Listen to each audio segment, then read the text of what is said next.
வெளிப்படுத்தல் 2ஆம் அதிகாரம் 12ஆம் வசனத்திலிருந்து. யாராவது ஒரு வாசியுங்கள். வெளிப்படுத்தல் 2ஆம் அதிகாரம் 12.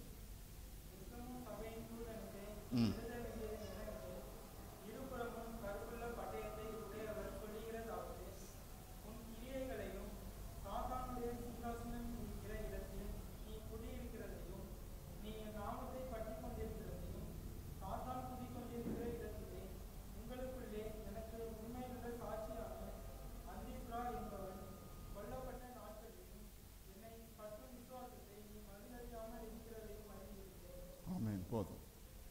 தொடர்ந்து நாம் கவனிப்போம். இந்த சபை ஒரு வித்தியாசமான சபை. தேவன் இந்த இடத்தை பார்த்து, இந்த சபையை பார்த்து அவர் சொல்லுகிற ஒரு காரியம். இந்த சபையினுடைய பெயர் பெர்காமோ, ஆங்கிலத்திலே பெர்கமம் என்று சொல்லப்படுகிறது. இந்த வார்த்தையினுடைய அர்த்தம், பெர் என்று சொல்லுகிறதான அந்த வார்த்தையினுடைய அர்த்தம் முழுமை என்று சொல்லப்படுகிறது. காமோஸ் என்று சொல்லப்படுகிறதான அந்த வார்த்தை திருமணம் என்று சொல்லப்படுகிறது. முழுமையாய் திருமணம் செய்யப்பட்டவர் என்கிறதான இந்த பெயருடைய விளக்கமாய் காணப்படுகிறது. இன்றைக்கும் இந்த பட்டணம் இருக்கிறது. இன்றைக்கு அந்த பட்டணத்தினுடைய பெயர் வித்தியாசமாய் பெர்காமா என்று சொல்லப்படுகிறதான ஒரு பட்டணமாய் அது காணப்படுகிறது. ஆசியாவிலே ஒரு முக்கியமான ஒரு பட்டணம். துருக்கியிலே இந்த பட்டணத்தை நாம் பார்க்கலாம். இங்கு சொல்லப்படுகிற எல்லா சபைகளும் ஏறக்குறைய ஆசியா தேசத்திலே துருக்கியிலே காணப்படுகிற ஒரு சபையாக இருக்கிறது. ஆகையினாலே சொல்லப்படுகிற எல்லா சபையும் ஆசியா தேசத்தில் இருக்க, அந்த இடத்திலே பவுலும் அவரை பின்தொடர்ந்து வந்த சீஷர்களும் ஊழியம் செய்ய தேவன் சொல்லிய காரியங்கள் எல்லாம் அந்த சபைக்கு நேராய் சொல்லப்படுகிற ஒன்றாய் அவைகள் காணப்படுகிறது. இந்த இடத்திலே அவர் சொல்லுகிற ஒரு விசேஷமான காரியம், அவர் சொல்லுகிறார், இருபுறம் கருக்குள்ள பட்டயத்தை உடையவர் சொல்லுகிறதாவது. முதலாவது அவர் ஸ்டாண்ட் பாயிண்டே பார்த்தீங்கன்னா, இருபுறம் கருக்குள்ள பட்டயம். அப்படி என்றால் இருபுறமும் செயல்படக்கூடிய, இருபுறமும் பயன்படுத்தக்கூடிய ஒரு கருக்குள்ள பட்டயத்தை தன்னுடைய வாயிலே வைத்திருக்கிறவர் சொல்லுகிறதாவது. நமக்கு நன்றாக தெரியும், இருபுறம் கருக்குள்ள பட்டயம் தேவனுடைய வார்த்தை. தேவனுடைய வார்த்தையை தன்னுடைய வாயிலே வைத்திருக்கிறவர் சொல்லுகிற ஒரு காரியம் என்னவென்றால், அவர் சொல்லுகிறார், உன் கிரியைகளையும் சாத்தானுடைய சிங்காசனம் இருக்கிற இடத்தில் நீ குடியிருக்கிறதையும், நீ என் நாமத்தை பற்றி கொண்டிருக்கிறதையும், சாத்தான் குடிகொண்டிருக்கிற இடத்திலே உங்களுக்குள்ளே எனக்கு உண்மையுள்ள சாட்சியான அந்திப்பா என்பவன் கொல்லப்பட்ட நாட்களிலும் என்னை பற்றும் விசுவாசத்தை நீ மறுதலியாமல் இருந்ததையும் நான் அறிந்திருக்கிறேன். முதலாவது அந்த சபையினுடைய லொகேஷனை குறித்து அவர் சொல்றார். எப்படிப்பட்ட ஒரு லொகேஷனில் இந்த சபை இருந்தது, இந்த சபை இருந்ததான ஒரு அமைப்பு என்ன அப்படின்னு பார்த்தீங்கன்னா, இந்த இடத்துல சாத்தானின் குடியிருப்பு அப்படி என்று சொல்லப்பட்டிருக்கிறது. சாத்தான் குடிகொண்டதான ஒரு ஸ்தலம். ஆங்கில மொழிபெயர்ப்பு சொல்லுகிறது சேட்டன்ஸ் த்ரோன் அப்படின்னு சொல்லப்படுகிறது. இன்னொரு இடத்துல சேட்டன்ஸ் டுவெல்லிங் பிளேஸ் அப்படி என்று சொல்லப்படுகிறது. அப்படி என்றால் பிசாசானவன் தங்கியிருந்ததான ஒரு ஸ்தானம், பிசாசானவன் இருந்ததான ஒரு இடமாக இது காணப்படுகிறது. ஏன் இப்படி சொல்லப்படுகிறது அப்படின்னு பார்த்தீங்கன்னா, இந்த பட்டணத்திலே தான் முதன்முறையாக ரோம அரசமைப்புக்கு உண்டானதான ஒரு ஆலயம் கோயில் கட்டப்படுகிறது. இந்த கோயில் கட்டப்படுவதற்கு காரணம் என்ன அப்படின்னு பார்த்தீங்கன்னா, ரோம அரசாட்சியிலே அரசாட்சி செய்கிறவருடைய அந்த ராஜாவின் பேரிலே ஒரு கோயில் கட்டப்படுகிறது. அப்படி என்றால் ஒரு விதத்திலே பார்க்கும் பொழுது இது மனுஷ ஆராதனையாய் காணப்படுகிற ஒரு இடம். மனிதனுக்காக ஒரு கோயில் கட்டி அந்த கோயிலிலே அந்த மனுஷனை வழிபடக்கூடிய ஒரு அமைப்பை இந்த ஜனங்கள் செயல்படுத்தினார்கள். ஆகையினால இப்படி என்ன நடக்கிறது என்று பார்த்தீங்கன்னா, தொடர்ந்தேர்ச்சியாக இந்த இடத்திலே தனக்கு பின்பதாக வருகிற அதிபதிகளுக்கும் ராஜாக்களுக்கும் கோயில்கள் கட்டப்பட்ட ஒரு வரலாறு இந்த இடத்திலே காணப்படுகிறது. ரோம அரசமைப்பிலே அகஸ்து ராஜாவுக்கு கட்டப்பட்டதான முதல் கோயிலாக காணப்படுகிறது. அது மாத்திரமல்லாமல் இந்த இடத்திலே பாபிலோனிலிருந்து துரத்தி அடிக்கப்பட்ட மேகியன் என்று சொல்லப்படுகிறதான ஒரு கூட்டம் பாபிலோனிலிருந்து அவர்கள் துரத்தப்பட்டார்கள். பாபிலோனிலிருந்து வெளியேற்றப்பட்ட அந்த ஜனங்கள் வந்து இந்த பெர்மாகும் என்கிறதான இந்த இடத்திலே குடிகொண்டு இந்த இடத்திலே அவர்களுடைய செய்வினைகளை எல்லாம் செய்ய தொடங்கினார்கள்.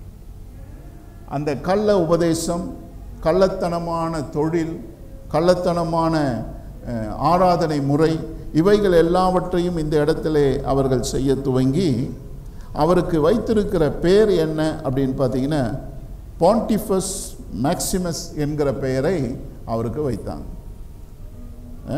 பாண்டிஃபெக்ஸ் மேக்சிமஸ் என்று சொல்லும் பொழுது அந்த பெயருடைய அர்த்தம் என்னவென்றால், மரிக்கிறவர்களுக்கும் சாத்தானுக்கும் அவருடைய கூட்டத்திற்கும் ஒன்றாய் சேர்க்கக்கூடியதான ஒரு பாலத்தை போடுகிற ஒரு மனிதர் என்று சொல்லப்படுகிறது. Between a mortal man and Satan and his host, அவங்களுக்கு ஒரு பாலத்தை கட்டுகிற ஒரு மனுஷன் என்று அந்த பெயருடைய அர்த்தம். அதனால்தான் இந்த பெயருக்கு பாண்டிஃபஸ் மேக்சிமஸ் என்று சொல்லப்படுகிறது. இன்றைக்கு இந்த பெயர் யாருக்கு கொடுக்கப்பட்டிருக்கிறது என்று நீங்கள் அறிவீர்களானால் முக்கியமாக நீங்கள் ஆச்சரியப்படுவீர்கள். இந்த பாண்டிஃபஸ் மேக்சிமஸ் என்று சொல்லப்படுகிறதான இந்த பெயர் இந்த நாட்களிலே ரோம போப்புக்கு கொடுக்கப்பட்டிருக்கிற பெயர். ஆனால் இந்த பெயருடைய அர்த்தம் என்ன அப்படின்னு பார்த்தீங்கன்னா, மார்டல் மேன், மரித்து போகிற மனுஷனையும் சாத்தானையும் அவனுடைய சேனையையும் ஒன்று சேர்க்கிறதான ஒரு அமைப்பை படைக்கக்கூடிய ஒரு மனுஷன். இது இந்த கள்ள அமைப்பு எங்கிருந்து வந்துச்சு அப்படின்னு பார்த்தீங்கன்னா, பாபிலோனிலிருந்து துரத்தப்பட்ட ஜனங்கள் இந்த இடம் ஒரு நேர்த்தியான இடம் என்று அறிந்து கொண்டு இவர்கள் உட்கார்ந்தார்கள். காரணம், இந்த இடம் மிகவும் செல்வாக்கான இடம், ரொம்ப வசதியான இடம்.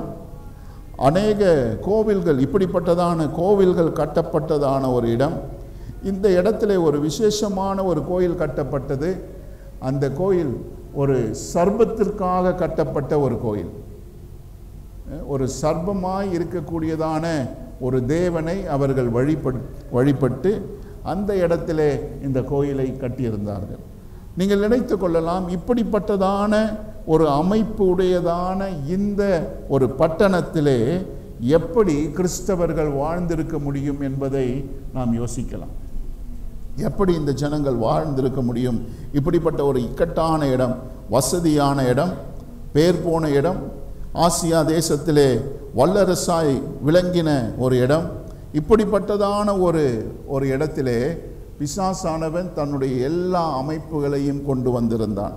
அந்த இடத்தை தான் பவுலும் போய் சென்று அவருடைய சபையை ஸ்தாபித்திருக்கிறார். வேதத்தில் பார்த்தீங்கன்னா சொல்லப்பட்டிருக்கிற இந்த 7 இடங்களும் முக்கியமான பிரதானமான இடங்களாக இருக்கிறது. பிரதானமான இடங்கள், பட்டணத்தில் ஹைவேல இருக்கிறதான முக்கியமான இடங்கள். எபேசு பட்டணம் பார்க்கும்போது அது சுப்ரீம் மெட்ரோபோலிஸ் ஆஃப் ஏசியா அப்படின்னு சொல்லப்படுகிறது. அப்படின்னா சென்னை பட்டணத்தை போல ஒரு மெட்ரோபோலிஸாக இருக்கக்கூடியதான ஒரு முக்கியமான ஒரு இடம். அநேக பட்டணங்களை கனெக்ட் பண்ணக்கூடிய ஒரு ஸ்தானம், கிரேட் கமர்ஷியல் சென்டர், வியாபார ஸ்தலமாக இருந்தது எபேசு பட்டணம். சிமர்னா பட்டணத்தை பார்த்தீங்கன்னா அதனுடைய அமைப்பே மிகவும் அழகான ஒரு அமைப்பு. அதற்கு இயற்கையான ஒரு ஹார்பர் இருந்துச்சு. ஆகையினாலே ஹார்பர் இருந்தபடியினாலே அநேக தொழில்களை அவர்கள் கையாண்டார்கள். அது நிமித்தமாய் அந்த இடம் பட்டணம் முக்கியமான ஒரு பட்டணமாக இருந்தது, செல்வாக்குள்ள பட்டணமாக இருந்தது. இந்த இடமும் பார்க்கும் பொழுது இந்த இடத்திலே டவுன் ஆஃப் யூனிவர்சிட்டி என்று சொல்லப்படுவார்கள், பல்கலைக்கழகத்தினுடைய ஒரு பட்டணமாக இருந்தது. கிட்டத்தட்ட 2 லட்சத்திற்கு மேலே இந்த இடத்திலே புத்தகங்கள் வைக்கப்பட்டிருந்தது. லைப்ரரி, பெரிய ஒரு லைப்ரரி, எல்லாரும் வந்து படிக்கக்கூடிய அளவுக்கு ஒரு பெரிய லைப்ரரி அமைக்கப்பட்டு ஒரு யூனிவர்சிட்டி டவுன் என்று சொல்லக்கூடியதான ஒரு அமைப்பை பெற்றிருந்ததான இந்த இடம். அவ்வளவு சிறப்புமிக்க இந்த இடத்திலே அவர்கள் வைத்திருந்த முக்கியமான காரியம் என்னவென்றால், தேவனை வழிபடாமல் மனிதனை உயர்த்தி வைத்திருந்தார்கள். பொய்யான அமைப்புகளை வைத்திருந்தார்கள், தேவன் அல்லாத ஜனங்களை வைத்திருந்தார்கள். தேவன் அல்லாத அமைப்புகளை இந்த இடத்திலே அவர்கள் வைத்திருந்தபடியினால் அவர் என்ன சொல்லுகிறார், இது சாத்தானுடைய சிங்காசனமாய் இருக்கிற இடத்திலே நீ குடியிருக்கிறாய். சாத்தானுடைய சிங்காசனம் இருக்கிற இடத்திலே நீ குடியிருக்கிறாய். என் நாமத்தை நீ பற்றி கொண்டிருக்கிறதையும், சாத்தான் குடியிருக்கிற இடத்திலே உங்களுக்குள் எனக்கு உண்மை உள்ள சாட்சியான அந்திப்பா என்பவன், அந்திப்பா என்கிற அந்த மனுஷனை குறித்து வேதத்தில் அவ்வளவு சரித்திரத்தை நீங்கள் பார்க்க முடியாது. ஆனால் அந்திப்பா என்கிற மனுஷன் இந்த பெர்மகம் என்று சொல்லுகிறதான இந்த இடத்தினுடைய முதல் பிஷப்பாக இருந்திருக்கிறார். இந்த முதல் பிஷப்பை ரோம அரசு அவர்கள் சிரச்சேதம் பண்ணார்கள், கொன்றார்கள். அவர் தேவனுக்காக அந்த இடத்திலே அவர் மரித்திருக்கிறார், ரத்தம் சிந்தியிருக்கிறார். அவர் எப்படி கொன்றார் என்று சொல்லுகிற ஒரு அமைப்பை பார்க்கும் பொழுது பயங்கரமான ஒரு சூழ்நிலையிலே அவரை கொண்டிருக்கிறார்கள். ஏனென்றால் இவர் கிறிஸ்துவின் அமைப்பை அந்த பட்டணத்திலே கொண்டு வந்தபடியினால், கிறிஸ்துவனுடைய உபதேசத்தை கொண்டு வந்தபடியினாலே அவரை முதன்மையாக கொன்ற ஒரு இடமாய் காணப்படுகிறது. ஆகையினால் தான் சொல்லுகிறார், அவர் எனக்கு உண்மை உள்ள சாட்சியான அந்திப்பா என்பவன் கொல்லப்பட்ட நாட்களில் என்னை பற்றும் விசுவாசத்தை நீ மறுதலியாமல் இருந்ததை நான் அறிந்திருக்கிறேன். இப்படிப்பட்டதான ஒரு வழிகளை உடைய ஒரு இடம். ஆனால் தேவன் என்ன சொல்லுகிறார், 14ஆம் வசனத்திலே நாம் பார்க்கலாம். ஆகிலும் சில காரியங்களை குறித்து உன் பேரிலே எனக்கு குறை உண்டு. நல்ல உறுதியாய் இருந்தவர்கள் இரத்த சாட்சியாய் மரித்திருக்கிறார்கள். அப்படிப்பட்ட ஒரு பட்டணம். ஆனால் வேதம் சொல்லுகிறது, இவர்கள் சாத்தானுடைய சிங்காசனம் என்று சொல்லி, சாத்தானுடைய சிங்காசனம் என்று சொல்லப்பட காரணம் மனுஷனை உயர்த்தி வைத்திருந்தார்கள். அந்த இடத்திலே அப்படிப்பட்ட ஒரு ஸ்தானத்திலே இருக்கிறதான ஒரு சபையினுடைய நிலவரம் என்ன அப்படின்னு பார்த்தீங்கன்னா, உன் பேரிலே எனக்கு குறை உண்டு. என்ன குறை என்று பார்த்தா, விக்கிரகங்களுக்கு படிங்க 14ஆம் வசனம்.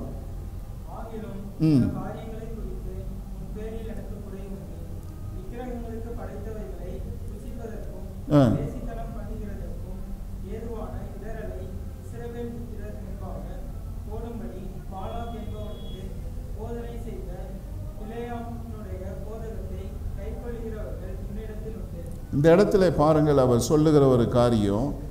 ஏன் இந்த காரியத்தை குறித்து அவர்களுக்கு தேவனுக்கு ஒரு குறை இருக்கிறது என்று சொன்னால், அவர் ஒரு ஒரு உதாரணத்தை காட்டுறார். இந்த உதாரணம் எங்கேருந்து வருது அப்படின்னு பார்த்தீங்கன்னா, பழைய ஏற்பாட்டிலிருந்து அவர் இந்த உதாரணத்தை எடுக்கிறார். இந்த உதாரணத்தை எடுத்து அவர் சொல்லுகிறார், யார் பேசுகிறது, சில காரியங்கள் உன் பேரில் எனக்கு குறை உண்டு. விக்கிரகங்களுக்கு படைத்தவைகளை புசிப்பதற்கும் வேசித்தனத்திற்கும் ஏதுவான இடரலை இஸ்ரவேல் புத்திரருக்கு முன்பாக போடும்படி பாகால் என்பவன் போதனை செய்து, பாருங்க, இப்படிப்பட்ட கை கொள்ளுகிற ஜனங்களும் உன்னிடத்திலே உண்டு என்று சொல்லி இந்த இடத்திலே தேவன் சொல்லுகிறார். The ways of Balaam, நாம் இதை எப்படி பார்க்க போகிறோம் என்றால், என்னாகமம் 22, 23, 24, என்னாகமம் 22, 23, 24 இந்த 3 குறிப்பிட்ட இடத்திலே நீங்கள் பார்ப்பீர்களானால், எப்படி இந்த குறிப்பிட்ட மனுஷன் எப்படி காரியத்தை நடத்தியிருக்கிறான் என்பதை நாம் பார்க்கலாம். எப்படி அவனுடைய செயல்பாடுகள் இருந்திருக்கிறது, இஸ்ரவேல் மத்தியிலே இவன் எப்படி காரியங்களை செய்தான் என்று சொல்லி, பேலம், த மேஸ் ஆஃப் பேலம் என்று சொல்லப்படுகிற இந்த மனுஷன் எப்படி அவன் காரியங்களை செய்தான், எப்படி தேவனுடைய அமைப்பை அவன் பேசுகிறான், தேவனை எப்படி அவன் நிராகரிக்கிறான் என்று சொல்லி நாம் பார்க்கலாம். இந்த 22ஆம் அதிகாரத்தில் கொஞ்சம் படிங்க. என்னாகமம் 22 1ஆம் வசனத்திலிருந்து கொஞ்சம் வாசிங்க.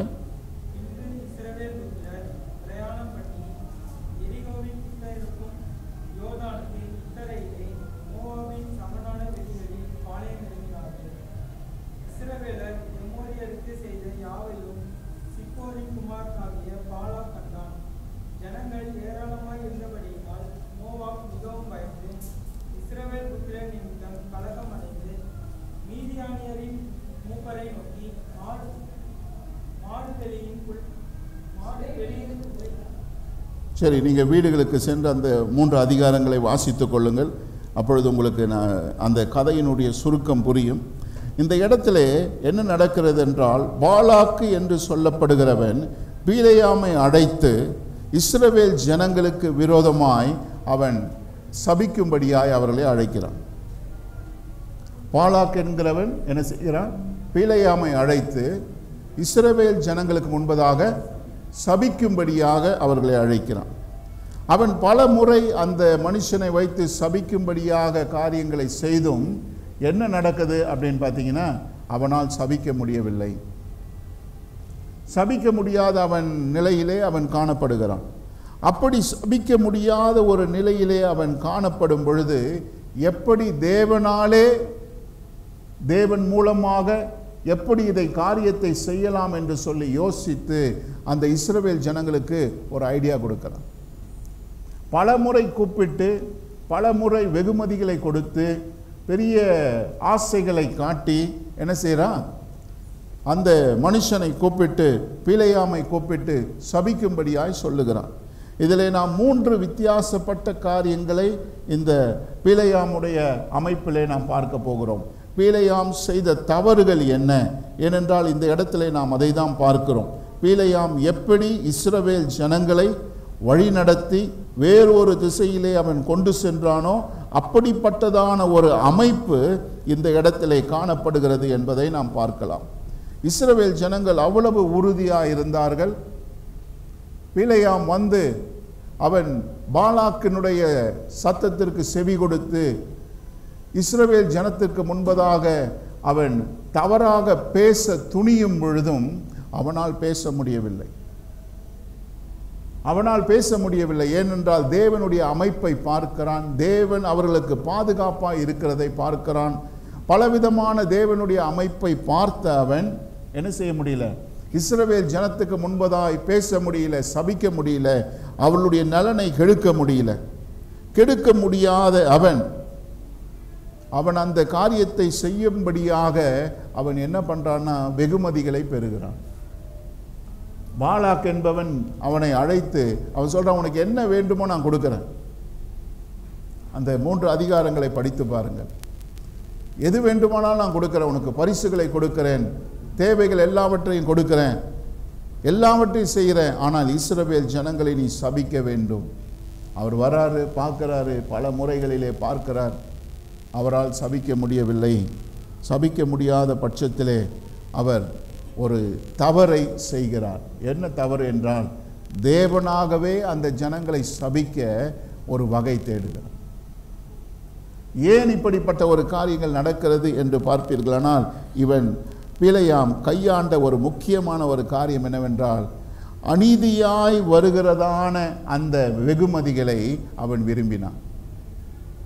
அநீதியாக வருகிற வெகுமதி, தேவனுடைய அமைப்புக்கு மிஞ்சின ஒரு அமைப்பிலே வருகிறதான நன்மைகளை அவன் விரும்பினான். அந்த காரியங்களை விரும்பி அதற்கு நேரே அவன் செயல்பட போகிறான். ஆங்கில மொழிபெயர்ப்பிலே நாம் பார்க்கலாம், the love of the wages of unrighteousness and coveting the gift of Balak. நீதியற்ற வெகுமதிகளையும் தேவனல்லாத அமைப்பிலே வருகிறதான காரியங்களையும் அவன் நேசித்து அவன் அதை விரும்பி அதற்கு நேராக அவன் கடந்து செல்லுகிறான்.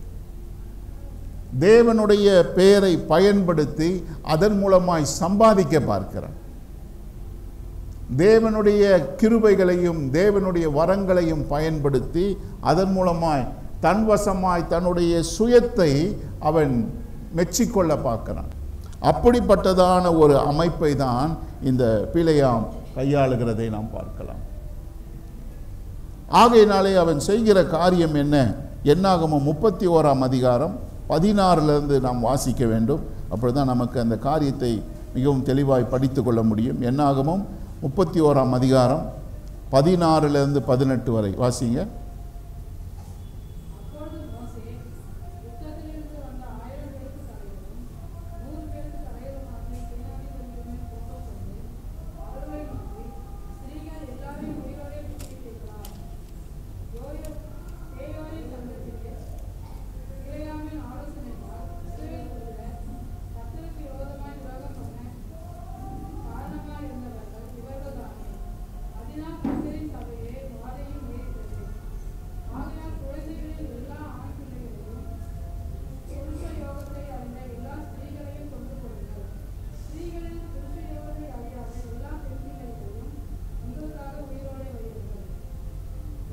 ரெண்டு பேதுரு 2ஆம் அதிகாரம் 15ஆம் வசனம் வாசிங்க. 2 பேதுரு 2ஆம் அதிகாரம் 15ஆம் வசனம்.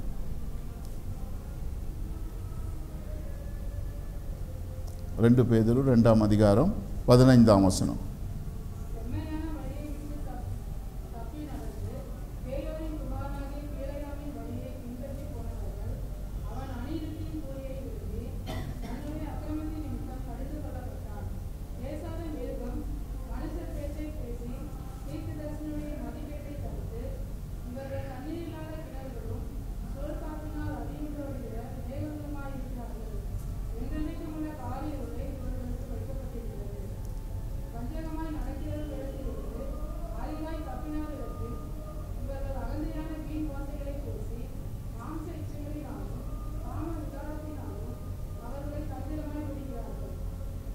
போதும்.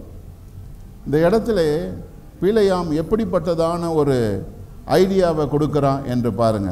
இதுதான் அவன் செய்த பெரிய தப்பு. ஏனென்றால் தேவனையே பயன்படுத்தி தேவனுடைய ஜனங்களை அவன் அழிக்கும்படி தேவனையே அவன் பயன்படுத்துகிற ஒரு காரியத்தை நாம் பார்க்கலாம். தவறான நீதி இல்லாத ஒரு கூலியை அவன் பெற்றுக்கொண்டு தேவனுடைய ஜனத்தை சபிக்கக்கூடியதான ஒரு அமைப்பை அவன் தெரிந்து கொள்ளுகிறான். தேவன் அல்லாத ஒரு அமைப்பை அவன் தெரிந்து கொள்ளுகிறான். ஆகையினால் அவன் என்ன செய்கிறான்? பாலாக்கிடத்திலே அவன் சொல்லுகிறான், மோவாபின் பெண்களை விட்டு அவர்களை வசியம் பண்ணி அப்படியாக அந்த ஜனங்களை கொல்லும்படியாக அவன் காரியங்களை செயல்படுத்துகிறான். மோவாபின் ஜனங்கள் மூலமாய், அதுதான் நாம் பார்க்கலாம் 31ஆம் அதிகாரம் 16ஆம் வசனத்திலிருந்து எப்படி மோவாபின் ஜனங்களை இஸ்ரவேல் ஜனங்களோடு கூட கலக்க செய்து அந்த இஸ்ரவேல் ஜனங்கள் மோவாபிய பெண்களோடு கூட புறஜாதி பெண்களோடு இணைந்து கொண்டு அவர்களுடைய தெய்வங்களை வழிபட்டு அவர்கள் விக்கிரக ஆராதனை ஜனங்களாகவும் அவர்கள் தேவனை விட்டு விலகுகிற ஜனமாகவும் தேவனுக்கு புறம்பான காரியங்களை செய்கிற ஜனமாகவும் அவர்கள் மாறி தேவனுக்கு விரோதமாய் செயல்படுகிறார்கள். அதை தான் இந்த இடத்துல வெளிப்படுத்தலை சொல்லுகிறார். இப்படிப்பட்ட வழிகளிலே நடக்கிற ஒரு ஜனங்கள் தேவனுடைய அமைப்பிலே வாழ்ந்து கொண்டு தேவனுடைய சிங்காசனத்திலே பிசாசனுடைய ஒரு அமைப்பிலே இருந்து தேவனை உறுதியாய் பற்றி கொண்டு இருக்கிறதான இந்த ஜனங்கள் செய்கிறதான காரியம் என்ன அப்படின்னு பார்த்தீங்கன்னா, அவர்கள் வேறு ஒரு போதனையை கேட்டு அதோடு கூட தங்களை இசைந்து சேர்த்து கொள்ள பார்க்கிற ஒரு அமைப்பு. பீலேயாமுடைய அமைப்பு எப்படி இருந்ததோ, இஸ்ரவேல் ஜனங்கள் மத்தியிலே எப்படி அவன் வஞ்சகமாய் பேசி தவறாய் பேசி எப்படி இந்த ஜனங்களுக்கு ஒரு தவறான போதனையை கொடுத்து மோவாபினுடைய பெண்களோடு கூட இணை சேரும்படியான ஒரு வஞ்சகமான ஒரு சூழ்ச்சியை செய்வதன் மூலமாய் இஸ்ரவேல் ஜனங்கள் அதற்கு அடிபணிகிறார்கள். இவன் பல முறை இஸ்ரவேல் ஜனத்துக்கு விரோதமாய் வருகிறான், சபிக்கும்படியாய் வருகிறான், அவர்களுடைய அமைப்பை மாற்றும்படியாய் வருகிறான். ஆனால் அவனால் அதை செயல்படுத்த முடியவில்லை. ஆனால் அவன் தெரிந்து கொண்ட ஒரு காரியம் என்னவென்றால், இவர்கள் தேவனுடைய அமைப்பை விட்டு தூரமாய் விலகி போவார்களானால் இவர்களை தேவனே சபிப்பார். அதற்கு வழிகளை ஏற்படுத்துகிறார். எப்படி இந்த உலகத்தின் அமைப்பு பாருங்க, சபையை எப்படி கெடுக்கிறது. பிசாசனுடைய ஸ்தானத்திலே இருந்து, பயங்கரமான ஒரு விக்கிரக ஸ்தலத்திலே இருந்து, அநேக இரத்த சாட்சியாக மரித்து இருக்கிறதான ஒரு இடத்திலே இருக்கிறதான உறுதியான சபை, அப்படி உறுதியாய் காணப்படுகிற ஒரு சபை பீலேயாம் போன்ற மனிதர்களுடைய வஞ்சகமான திட்டங்களை அறிந்து கொண்டு அந்த திட்டத்திற்கு தங்களை ஒப்பு கொடுக்கிறபடினாலே அவர்களுடைய ஸ்டேச்சர், அவர்களுடைய உறுதி, அவருடைய காரியங்கள் எல்லாம் அவர்களை விட்டு விலகி போயிற்று. அவன் செய்த காரியம், இப்படிப்பட்டதான ஒரு மோவாபியரை அனுப்புகிறான். மோவாபிய பெண்கள் வந்து இஸ்ரவேலரை அணுகுகிறார்கள். அவர்களோடு கூட இவர்கள் இணைந்து கொள்ள அவர்களுடைய தெய்வங்களை இவர்கள் வணங்க ஆரம்பிக்கிறார்கள், விபச்சாரம் செய்கிறார்கள், தேவனை விட்டு தூரமாய் விலகுகிறார்கள். அப்படிப்பட்டதான ஒரு அமைப்பு இந்த இடத்திலே காணப்படுகிறது. அது மாத்திரமில்லாமல் அவன் என்ன செய்கிறான், இப்படி வஞ்சகமாய் செயல்படும்படியாக சில யோசனைகளை கொடுத்து, சில போதனைகளை கொடுத்து, தேவனாகவே இவர்களை சபிக்கக்கூடியதான ஒரு புதிய ஒரு டாக்டரினையே அவன் உருவாக்கி வைக்கிறான். ஆகையினால் தான் நாம் பார்க்கலாம், வெளிப்படுத்தல் படிங்க, வெளிப்படுத்தல எப்படி அவர் சொல்லுகிறார், 14ஆம் வசனம்.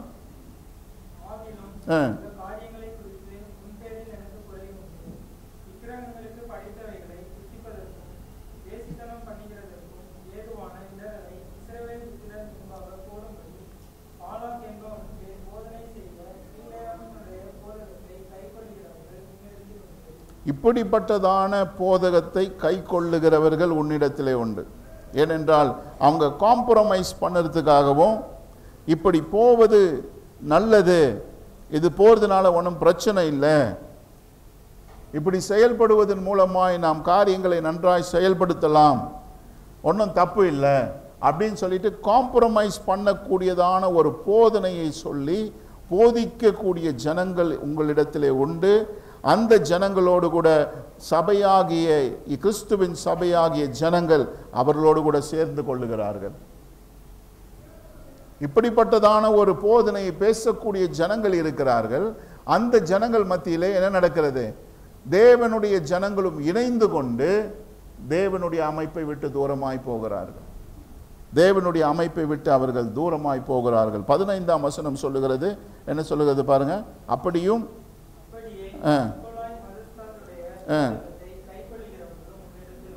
நிக்கோலாய் மதஸ்தினர், அவர்களுடைய முக்கியமான கருத்தும் அதுதான். என்னன்னா, பாவம் செய்வது தவறு கிடையாது, விபச்சாரம் செய்வது தவறு கிடையாது, அநேக மனைவிகளை வைத்திருப்பது தவறு கிடையாது, விக்கிரகங்களுக்கு படைத்தது தவறு, சாப்பிடுவது தவறு கிடையாது, அப்படி என்று சொல்லி ஒரு புதிய ஒரு போதனையை அவர்கள் உருவாக்கினார்கள்.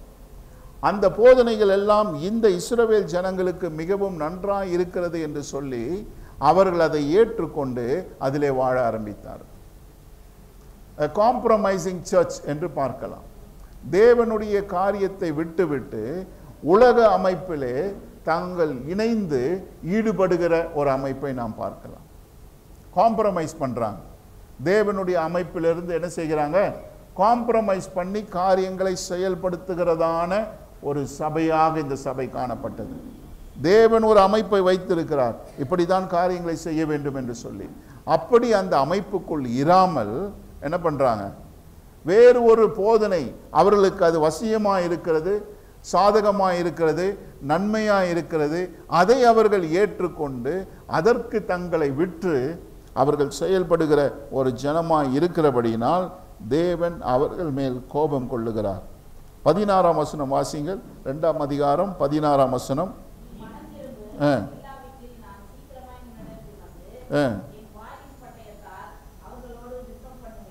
என்ன செய்வன?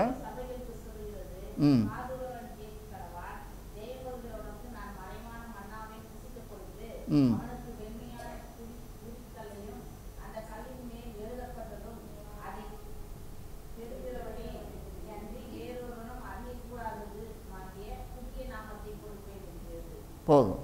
இந்த இடத்துல அவர் சொல்லுகிற காரியம் பாருங்க, நீ மனம் திரும்பு, இல்லாவிட்டால் நான் சீக்கிரமாய் உன்னிடத்தில் வந்து என் வாயின் பட்டயத்தால் அவர்களோடு யுத்தம் பண்ணுவேன்.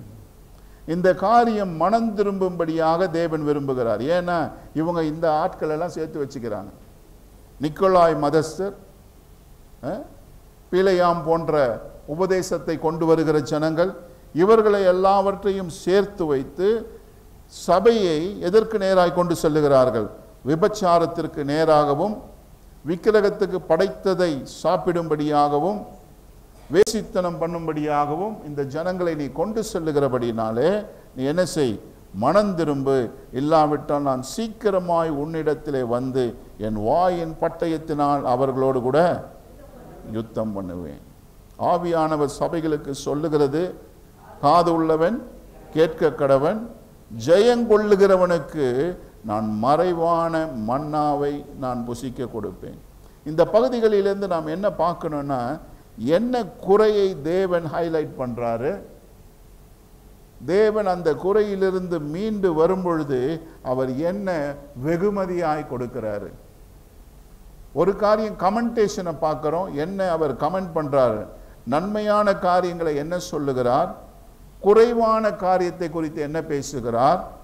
வென்று வருகிற மேற்கொள்ளுகிற சபைக்கு அவர் என்ன கொடுக்கிறார்? அதான் நம்ம பார்க்கணும். அவர் பார்த்த எரர் என்ன? ஜனங்கள் காம்ப்ரமைஸ் ஆகிறாங்க. எதோடு கூட? தங்களுக்கு சுலபமாக இருக்கிறதான அமைப்போடு கூட அவங்க காம்ப்ரமைஸ் ஆகிறாங்க. எப்படிப்பட்ட ஜனங்கள்? சாத்தானுடைய சிங்காசனத்தில் இருந்தும் தேவனை உறுதியாய் பற்றி கொண்ட ஜனங்கள். அந்த இடத்துல எப்படிப்பட்ட ஒரு அமைப்பு? ரோம அமைப்பு, கோயில்களை கட்டி மற்ற மதங்களை செயல்படுத்த விடாமல் தடுத்ததான ஒரு அமைப்பு. அப்படிப்பட்ட அமைப்பிலே வாழ்ந்திருந்த அந்த இடத்துல இருந்ததான சபை, உறுதியான சபை என்ன செய்கிறது? பீலேயாம் போன்ற போதனைகளுக்கு இடம் கொடுத்து காம்ப்ரமைஸ் ஆகிறது. ஆகையினால் அவர் சொல்றாரு, உடனடியே நீ மனம் திரும்பு, இல்லாவிட்டால் நான் என்ன செய்வேன்? இருபுறம் கருக்குள்ள பட்டயத்தினால் அவர்களோடு கூட யுத்தம் பண்ணுவேன். யுத்தம் பண்ணி என்ன செய்வேன்? ஜெயிங்கொள்ளுகிறவர்களுக்கு, ஜெயிக்கிறவர்களுக்கு நான் என்ன செய்வேன் என்றால், நான் மறைவான மன்னாவை புசிக்க கொடுத்து. ஆமென். மறைவான மன்னா. என்னைக்கு இந்த மன்னா மறைவாய் மாறினது? இஸ்ரவேல் ஜனங்களுக்கு தேவன் மன்னாவை கொடுத்தார் இல்லையா? மன்னாவை கொடுத்து 40 ஆண்டுகள் அவர்களை வழிநடத்தினார். அப்படிப்பட்ட ஒரு மன்னாவை என்ன செய்கிறார்? அந்த மன்னாவின் அமைப்பு நம்ம எல்லாருக்கும் தெரியும். தேவையான அளவு எடுக்கணும், சாப்பிடணும், முடிக்கணும். மறுநாள் வச்சிருக்க முடியாது. அப்படிப்பட்ட மன்னாவை எடுத்து அவர் அடுத்த தலைமுறைகளுக்கு அதை காத்து வைக்கும்படியாக தேவன் சொல்லி அதை அவர்கள் உடன்படிக்கை பெட்டியிலே எடுத்து வைக்கிறார். என்ன? யாத்திராகமும் 16ஆம் அதிகாரம் 33 இருந்து படிங்க, 32 இருந்து வாசிங்க. யாத்திராகமும் 16, 32, 33, 34 இந்த 3 வசனங்களை கொஞ்சம் வாசிங்க. மோசே சொல்லுகிற ஒரு காரியத்தை பார்க்கலாம்.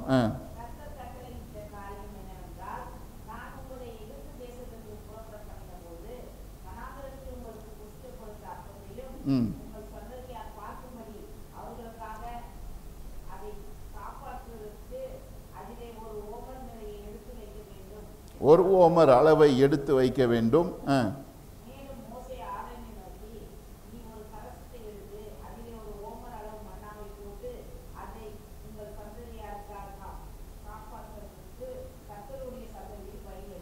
பாருங்க, ஒன்று போதும். உங்களுடைய சந்ததியார் பார்க்கும்படி தேவன் காப்பாற்றின முறைகளை அவர்கள் அறிந்து கொள்ளும்படி. ஏனென்றால் மன்னா பரலோக உணவாய் காணப்பட்டது, தேவ தூதர்களுடைய உணவாய் காணப்பட்டது, மேலான ஒரு உணவாய் காணப்பட்டது. அப்படிப்பட்ட ஒரு மேலான ஒரு உணவை என்ன செய்கிறார்? நாளைக்கு வச்சா கெட்டு போகும். அப்படிப்பட்ட ஒரு உணவை இங்கே என்ன செய்கிறாங்கன்னா, தலைமுறைகள், ஆங்கிலம் சொல்லுகிறது தலைமுறைகள் பார்க்கும்படியாக, for generations to see, அவர்கள் பார்க்கும்படியாக அதை அவர்கள் பாதுகாத்து வைக்கிறார். அந்த பாதுகாப்பாய் வைக்கிற அந்த நாளிலிருந்து தான் இந்த இடத்திலே இப்படிப்பட்ட ஒரு வார்த்தை பயன்படுகிறது. என்ன? மறைவான மன்னா. பாதுகாத்து மறைவாய் வைக்கப்பட்ட அந்த மன்னா. எதற்கு? தலைமுறை தலைமுறை தோறும் பார்க்கும்படியாக. ஏனென்றால் 40 ஆண்டுகள் முடிந்த பிறகு மன்னாவினுடைய காலங்கள் முடிந்து விட்டது. அதற்கு பிறகு மன்னாவை பார்க்க முடியாது. ஆனால் அதற்கு பிறகு வருகிற தலைமுறைகள் மன்னாவை குறித்து அறிந்து கொள்ள வேண்டுமானால் எங்க பார்க்கலாம்? உடன்படிக்கை பெட்டியிலே அது வைக்கப்பட்டிருக்கிறதை பார்க்கலாம். அதற்காக மோசே என்ன செய்கிறாரு? 1 ஓமர் அளவு மன்னாவை எடுத்து வைக்கிறார். தேவனுடைய அமைப்பை பார்க்கும்படியாக, தேவனுடைய வழிநடத்தலை காட்டும்படியாக, தேவன் எப்படியாக தன்னுடைய ஜனங்களை போஷித்தார், வழி நடத்தினார், 40 ஆண்டுகள் அவரை கொண்டு வந்தார் என்பதை அவர்கள் அறிந்து கொள்ளும்படியாக அந்த பாதுகாப்பாய் வைக்கப்பட்ட மன்னாவை அவர் சொல்றார், நான் உனக்கு தருவேன். ஏன் தருவேன்? எப்படி வனாந்திரத்தில் இஸ்ரவேல் ஜனங்கள் போகும் பொழுது அந்த மன்னா அவர்களுக்கு போதுமானதாக இருந்ததோ, இந்த நாட்களிலே அந்த மன்னாவை நான் உங்களுக்கு கொடுத்து உங்களை நான் வழி நடத்துவேன். தேவனுடைய பாதுகாப்பு, தேவனுடைய போஷாப்பு, தேவனுடைய எல்லா நிலைப்பாட்டையும் போதிக்கக்கூடியதான ஒரு அமைப்பை இந்த இடத்திலே அவர் பேசுகிறார். மறைவான மன்னாவை நான் கொடுத்து, அடுத்ததாக என்ன சொல்லுகிறார் பாருங்க, அவனுக்கு வெண்மையான குறிக்கல்லையும், வெண்மையான குறிக்கல்லையும். இந்த வெண்மையான குறிக்கல்லுடைய பின்னணி என்ன என்று பார்த்தீங்கன்னா, அந்த நாட்களிலே கோர்ட்டில் தீர்ப்புகள் வரும் பொழுது அங்கே இருக்கிறதான ஜட்ஜ் என்ன பண்ணுவார் அப்படின்னு பார்த்தீங்கன்னா, யார் வசமாய் நீதி இருக்கிறதோ அவர்களுக்கு வெள்ளை கல்லை காட்டுவார். யார் வசமாய் நீதி இல்லையோ அவர்களுக்கு கருப்பு கல்லை காட்டுவாங்க. அப்போ வெள்ளை கல்லை காட்டும் பொழுது அவர் பக்கமாய் நீதி இருக்கிறது என்பது அர்த்தமா. கருப்பு கல்லை காட்டும் பொழுது அவர் பட்சமாய் நீதி இல்லை என்பதை காட்டுகிறது. அப்படியாக பயன்படுத்தப்பட்டதான ஒரு கல், வெள்ளை கல்லும் கருப்பு கல்லும். அது மட்டும் இல்லாமல் யுத்தத்திற்கு சென்று வரும் பொழுது, அவர்கள் ஜெயித்து வரும் பொழுது, அந்த ஜெயித்து வருகிற ஜனத்திற்கு வெள்ளை கல்லினால் உண்டாக்கப்பட்ட பரிசுகளை கொடுப்பது வழக்கம். ஏனென்றால் அவர்கள் ஜெயித்திருக்கிறார்கள். அது ஒரு சிம்பிளாக, ஒரு எம்பளமாக அதை வைத்துக் கொள்வார்களாம். அந்த கல்லை வைத்து என்ன பண்ணலாம் என்றால், அவர்கள் ஜெயித்தபடினாலே, இந்த குறிப்பிட்ட போரை ஜெயித்தபடினாலே, இந்த குறிப்பிட்ட காரியத்தில் ஜெயித்தபடினாலே, அந்த வெள்ளை கல்லை காட்டி அவங்களுக்கு அது ஒரு ஐடென்டி மாதிரி மாறிடும்.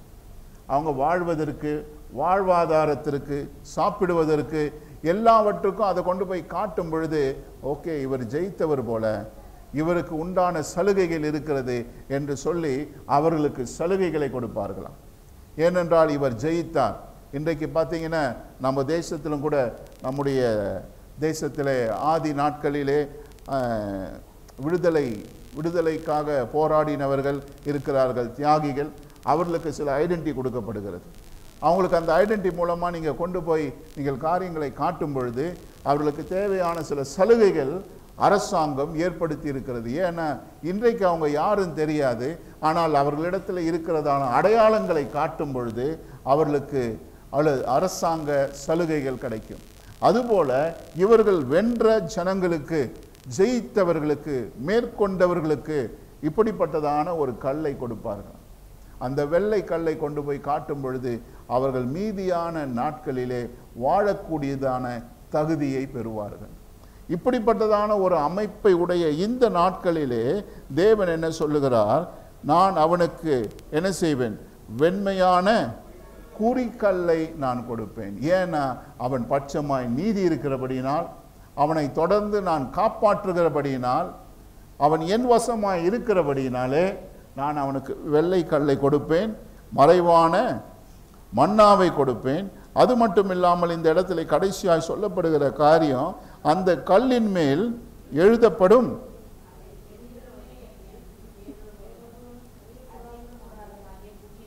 புதிய நாமத்தை, அவனுக்கு ஒரு புதிய பெயரை நான் கொடுப்பேன். யாருக்கு?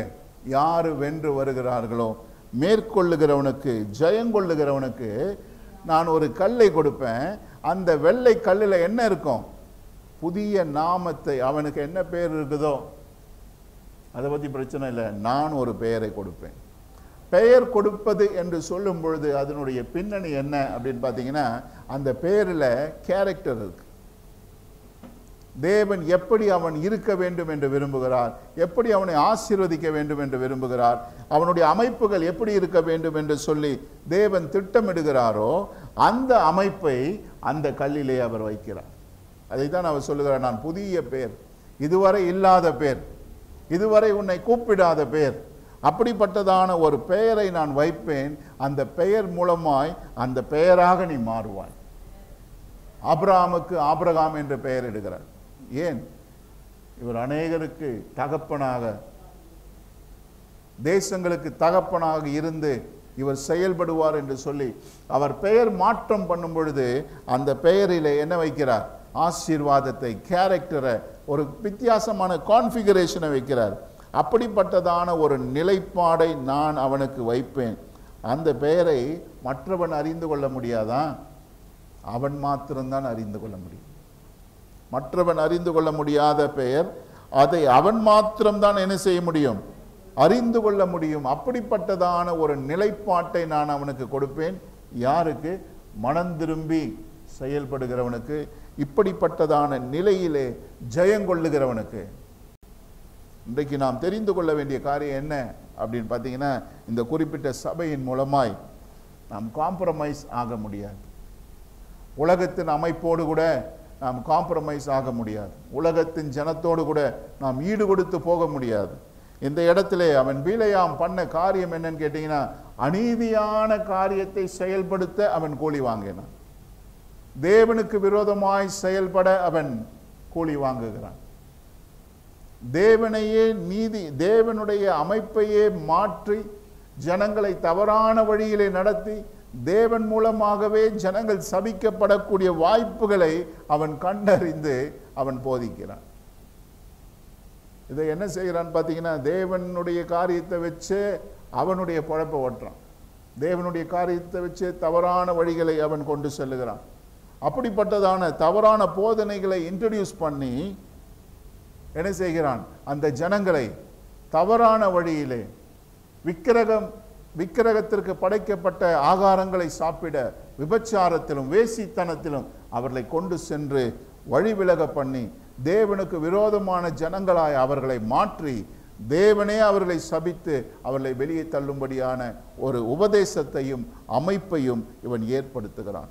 அப்படி ஏற்படுத்துகிற ஜனம் அந்த கூட்டத்தில் இருக்கிறார்கள். ஆமென். அந்த சபையில் அப்படிப்பட்ட ஜனம் உட்கார்ந்துட்டு இருக்கு. அவர் சொல்றாரு, அந்த ஜனத்தை நீ வெளியேற்ற வேண்டும், அவர்கள் மனம் திரும்ப வேண்டும். இல்லாவிட்டால் நான் என்ன செய்வேன்? அவர்களை வந்து இருபுறம் கருக்குள்ள பட்டயத்தினால் அவர்களோடு கூட நான் யுத்தம் பண்ணுவேன். ஆமென். அடுத்ததாக நாம் இன்னொரு சபையை நாம் பார்க்க போகிறோம். 18ஆம் வசனத்திலிருந்து நாம் வாசிப்போம். வாசிங்க. யாராவது மைக் வச்சு வாசிங்க, கொஞ்சம் அப்போ ஹெல்ப்ஃபுல்லாக இருக்கும். மைக் வச்சு வாசிங்கப்பா. நின்று வாசிங்கல்ல. 18ஆம் வசனத்திலிருந்து வாசிங்க. தியத்திரா சபையின் தூதனுக்கு நீ எழுத வேண்டியது என்னவெனில், அக்கினி ஜுவாலை போன்ற கண்களும் பிரகாசமான வெண்கலம் போன்ற பாதங்கள் உள்ள தேவகுமாரன் சொல்லுகிறதாவது, உன் கிரியைகளையும் உன் அன்பையும் உன் ஊழியத்தையும் உன் விசுவாசத்தையும் உன் பொறுமையையும் நீ முன்பு செய்த கிரியைகளிலும் பின்பு செய்த கிரியைகள் அதிகமாய் இருக்கிறதையும் அறிந்திருக்கிறேன். இந்த இடம் பார்த்தீங்கன்னா, இவங்க ரொம்ப ரொம்ப எபேசு சபை செய்யாத காரியத்தை எல்லாம் இவங்க செய்கிறவங்களா காணப்படுறாங்க. உன் கிரியைகளையும் உன் அன்பையும்.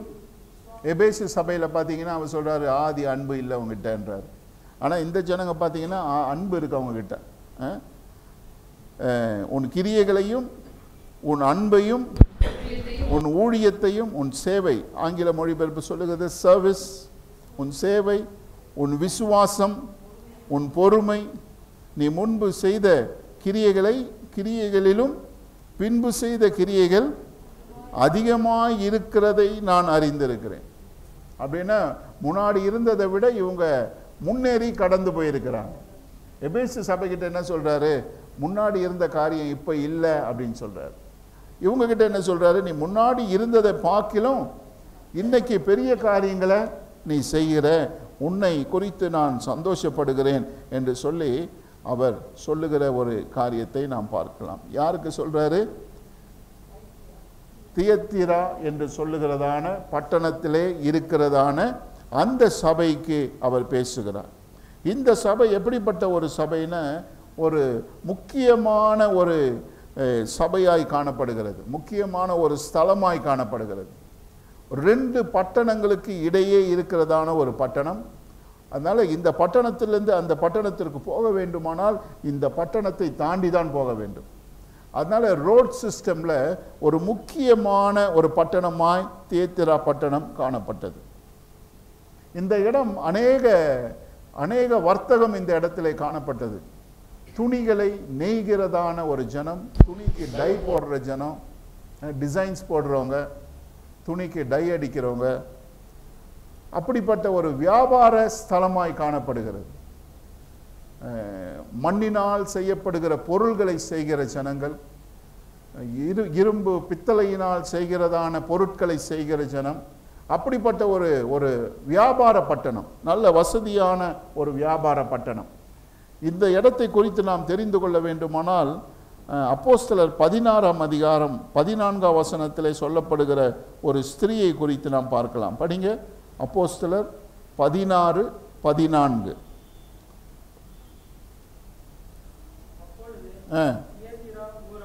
தியத்திரா ஊராலும்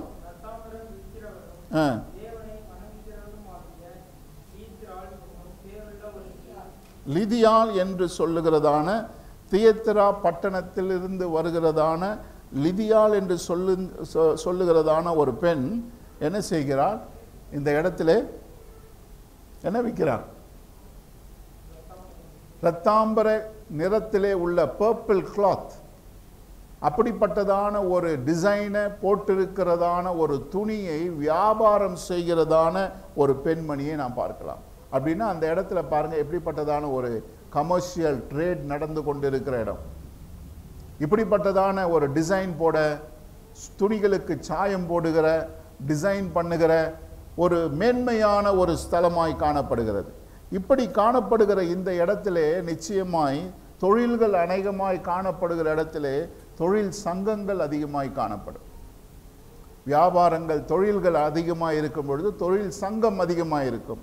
அப்போ ஒவ்வொரு தொழில் சங்கத்துக்கும் ஒவ்வொரு பாலிசி வச்சிருப்பாங்க, ஒவ்வொரு அமைப்பு. அந்த ஒவ்வொரு தொழில் சங்கமும் வித்தியாசப்பட்ட தேவர்களுக்கு அவர்கள் ஆராதனை செய்வார்கள். பொய்யான விக்கிரகங்களுக்கு ஆராதனை செய்வார்கள். வித்தியாசப்பட்ட தெய்வங்கள், அந்த நாட்களிலே வித்தியாசப்பட்ட புறஜாதி தெய்வங்களை அவர்கள் வழிபட்டு கொண்டிருந்தபடினாலே அந்த தொழிற்சங்கத்தின் மத்தியிலே இருந்து ஒரு கிறிஸ்தவனாய் வாழ்வது ரொம்ப கஷ்டம். ஏன்னா அந்த தொழில் சங்கத்தில் நீ ஒருவனாய் இருந்தால்தான் அந்த இடத்துல வியாபாரம் செய்ய முடியும். அந்த தொழில் சங்கத்தில் நீ இல்லைன்னா உன்னுடைய வியாபாரம் செல்லுபடி ஆகாது. அப்போ அந்த தொழில் சங்கத்தில் என்ன ஒரு அமைப்பு வச்சிருக்காங்க, அவர்கள் நடத்துகிறதான அந்த பண்டிகைகளுக்கு அவர்கள் இணைந்து போக வேண்டும், அவர்கள் செய்கிறதான அனுசரிப்புக்கு இவர்கள் இணைந்து போக வேண்டும். அப்படி இணைந்து போவாமல் கிறிஸ்துவனுடைய அமைப்பிலே அவர்கள் வாழ்வார்களானால், விக்கிரகங்களுக்கு படைக்கப்பட்ட காரியங்களை அவர்கள் சாப்பிடாமல் அவர்கள் தங்களை பிரித்து வாழ்வார்களானால் அவர்களுக்கு அந்த சங்கத்திலே சரியான இடம் இருக்காது. அப்படி இருக்கிற பட்சத்திலே அவர்களுடைய வியாபாரம் அந்த பட்டணத்திலே செயல்படுத்த முடியாது. ஆகையினால்தான் அந்த இடத்திலே நாம் பார்க்கிறோம், அப்போஸ்தலர் 16:14 இப்படிப்பட்டதான ஒரு ஊரிலிருந்து வந்து ஒரு பெண் தேவனை நேசிக்கிற ஒரு மனுஷியாய் காணப்பட்டார். தேவனை நேசிக்கிற ஒரு மனுஷன். ஏன்னா அந்த இடத்துல ஊழியம், அந்த இடத்துல வேலையே செய்ய முடியாது, அந்த இடத்துல வாழ முடியாது. ஆனால் அந்த இடத்துல வாழுகிறதான ஒரு பெண் என்ன செய்கிறாள்? தேவனை நேசிக்கிற ஒரு பெண்ணாய் காணப்படுகிறாள். அப்படிப்பட்டதான ஒரு இடத்திலே தேவன் பார்க்கிற ஒரு காரியம், பலவிதமான ஒரு அமைப்புகள் மத்தியிலே தேவன் பார்த்த ஒரு காரியம் என்ன அப்படின்னு பாருங்க. அடுத்த வசனம் வாசிங்க.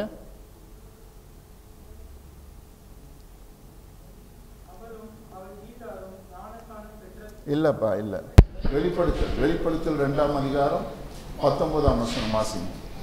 உன் கிரியைகளையும் உன் அன்பையும் உன் ஊழியத்தையும் உன் விசுவாசத்தையும் உன் பொறுமையையும் நீ முன்பு செய்த கிரியைகளிலும் பின்பு செய்த கிரியைகள் அதிகமாயிருக்கிறதையும் அறிந்திருக்கிறேன். ஆகிலும் உன் பேரில் எனக்கு குறை உண்டு. என்னவெனில் தன்னை தீர்க்கதரிசி என்று சொல்லுகிற எசபேல் என்னும் ஸ்ரீயானவள் என்னுடைய ஊழியக்காரர் வேசித்தனம் பண்ணவும் விக்கிரகங்களுக்கு படைத்தவைகளை புசிக்கவும் அவளுக்கு போதித்து அவர்களை வஞ்சிக்கும்படி நீ அவளுக்கு இடம் கொடுக்கிறாய். அவள் மனம் திரும்பும்படியாய் அவனுக்கு தவணை கொடுத்தேன். தன் வேசி மார்க்கத்தை விட்டு மனம் திரும்ப அவனுக்கு விருப்பமில்லை. இதோ நான் அவளை கட்டில் கிடையாக்கி அவளுடனே விபச்சாரம் செய்தவர்கள் தங்களுடைய கிரியைகளை விட்டு மனம் திரும்பாவிட்டால் அவர்களையும் மிகுந்த உபத்திரவத்திலே தள்ளி அவர்களுடைய பிள்ளைகளையும் கொல்லவே கொல்லுவேன். அப்பொழுது நானே உள்ளந்திரியங்களையும் இருதயங்களையும் ஆராய்கிறவர் என்று எல்லா சபைகளும் அறிந்து கொள்ளும். அன்றியும் உங்களில் ஒவ்வொருவனுக்கும் உங்கள் கிரியைகளின்படியே பலன் அளிப்பேன். இந்த இடத்துல அவர் சொல்லுகிறதான ஒரு காரியம், எப்படிப்பட்டதான ஒரு காரியத்தை அவர் பார்க்கிறார் அப்படின்னு பார்த்தீங்கன்னா, ஆகிலும் உன் பேரிலே குறை உண்டு. என்னவெனில் தீர்க்கதரிசி என்று சொல்லுகிற எசபேல் என்னும் ஸ்திரீயானவள் உன்னுடைய ஊழியக்காரர், படிங்க, உன்னுடைய ஊழியக்காரரால் வேசித்தனம் பண்ணும்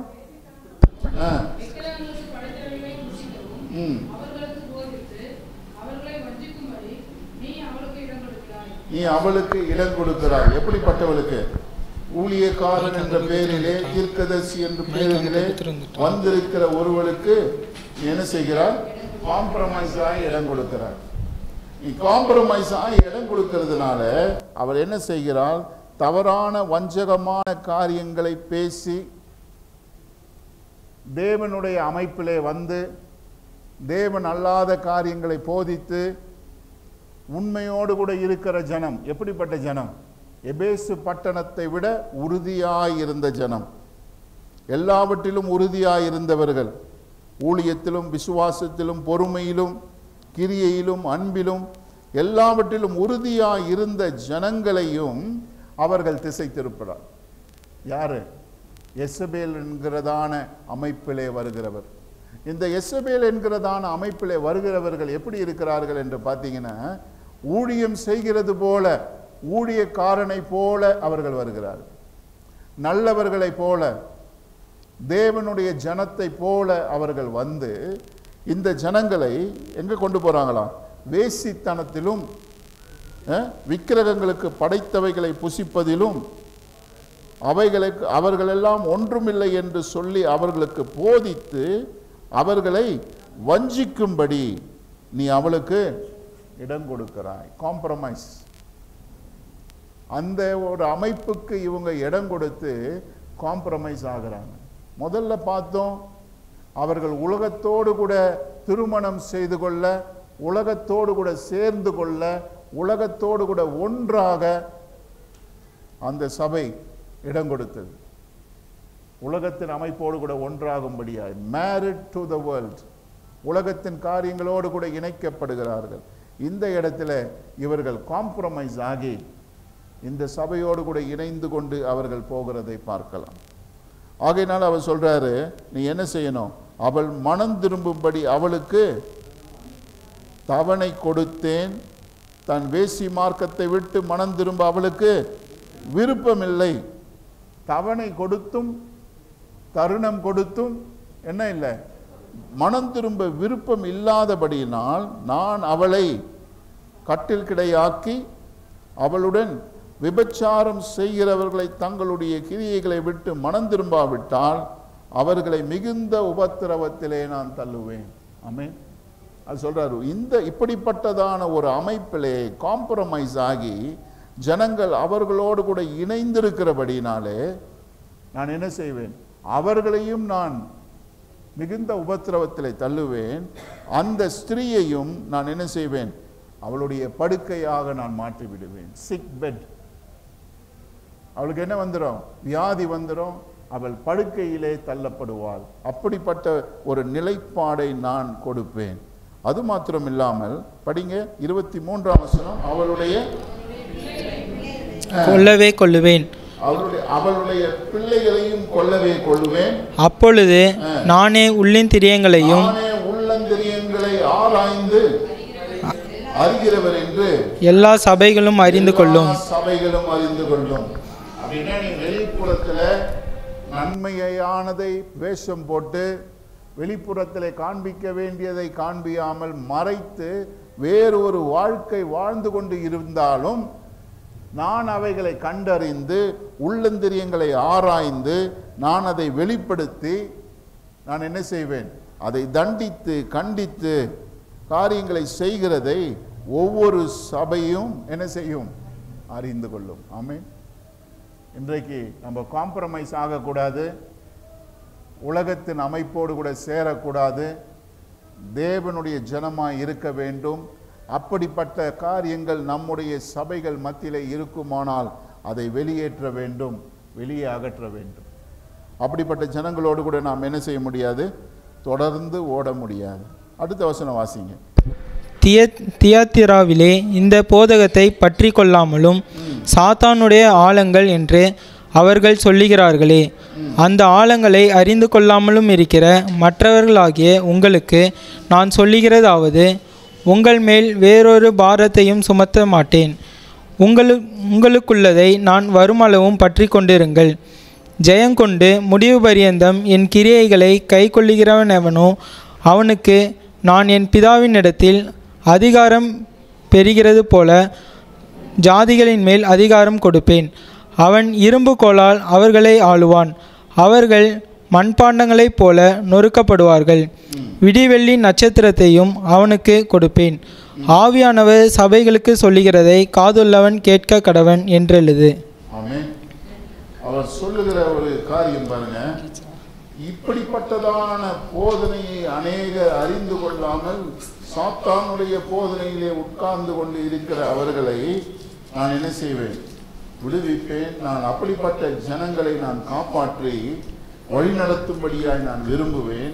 25ஆம் வசனம் சொல்லுகிறது, உங்களுக்குள் உள்ளதை நான் வருமளவும் பற்றி கொண்டிருங்கள். எப்படி நீ உண்மையோடு கூட உன்னுடைய விசுவாசத்திலே, உன்னுடைய அன்பிலே, உன்னுடைய ஊழியத்திலே நீ எப்படி உண்மையாய் இருந்தாயோ, எப்படி காரியங்களை செய்து கொண்டிருந்தாயோ, அதே காரியத்திலே நீ என்ன செய்? நான் வருமளவும் பற்றி கொண்டு இரு.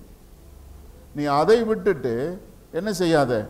வேறு ஒரு அமைப்போடு சேர்ந்து அதோடு கூட இணைந்து கொண்டு தேவன் அல்லாத காரியத்திலே நீ வாழ்ந்து கொண்டு இருப்பாயானால், பிசாசனுடைய ஆழங்களை அறியாமல் நீ இருப்பாயானால்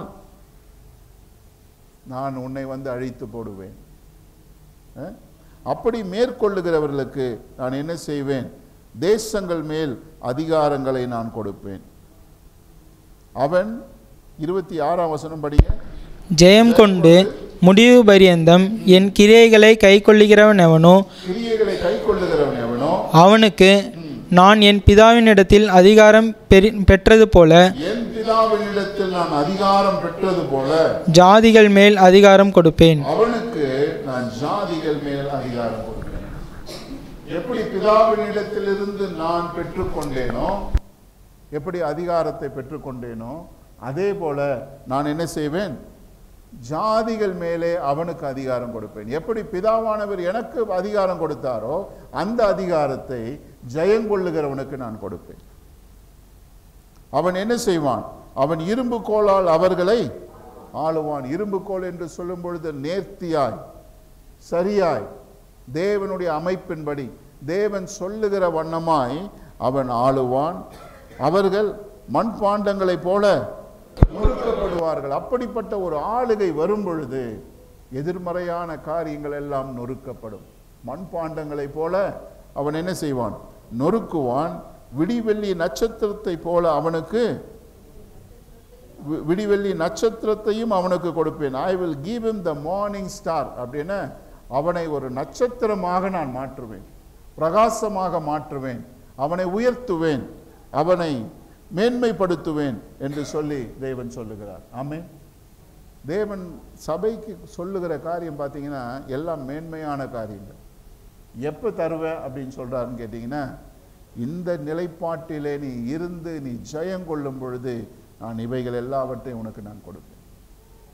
அவர் உதாரணமாக காட்டுற காரியம் பாருங்க. பழைய ஏற்பாட்டிலேருந்து பீலையாம காட்டுறாரு, பழைய ஏற்பாட்டிலிருந்து எசபேலினுடைய அமைப்பை காட்டுறாரு.